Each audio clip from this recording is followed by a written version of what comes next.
things are going to happen. But if you have contact with your people and that human connection, then you're going to have people that are there to support you instead of people that are there to watch you fall.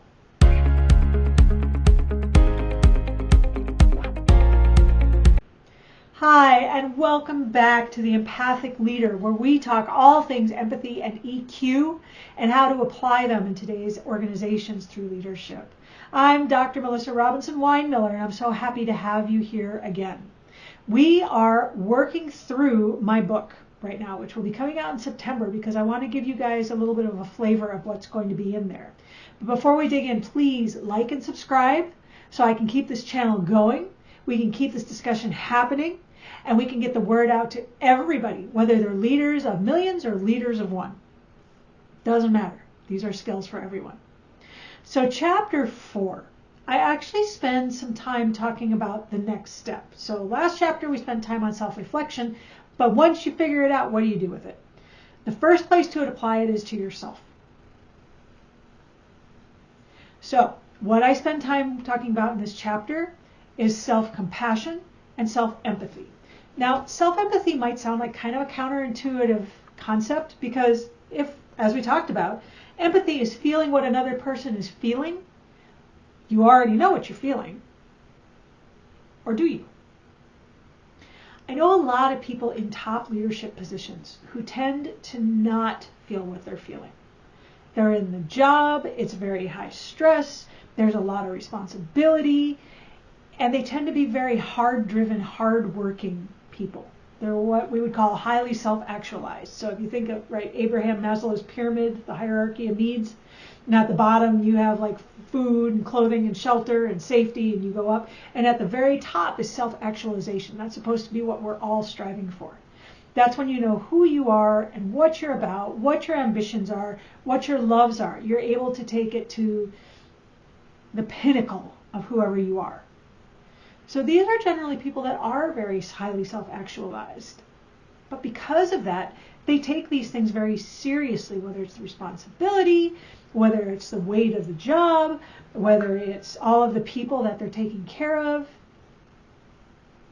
And in the process, they kind of forget about themselves.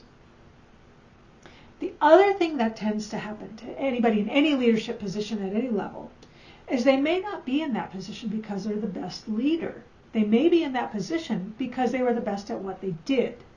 The best salesman, the best lawyer who got the biggest clients, the best physician who did the best cardiothoracic surgery. Who knows? But they know maybe that they're lacking a little bit in these leadership skills.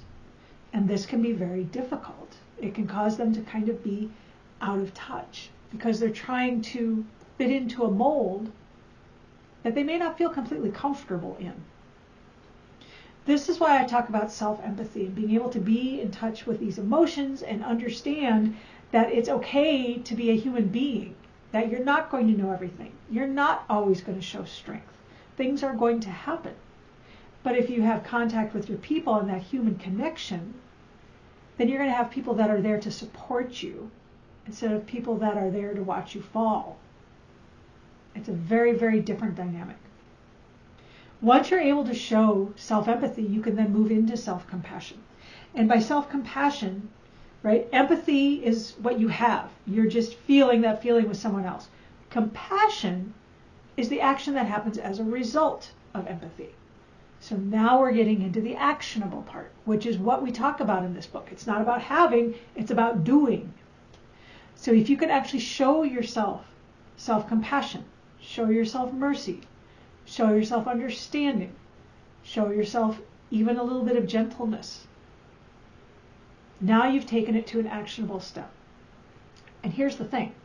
If you can figure this stuff out for yourself, you can start to figure it out for other people. You can apply it at home, then you can apply it out in the world. One thing working with these kinds of people has made very clear is that usually if you're around people that they care about, their family, their friends, no one would say these people lack empathy or EQ. It's not that the ingredients are missing. It's that the ability to apply them has a gap.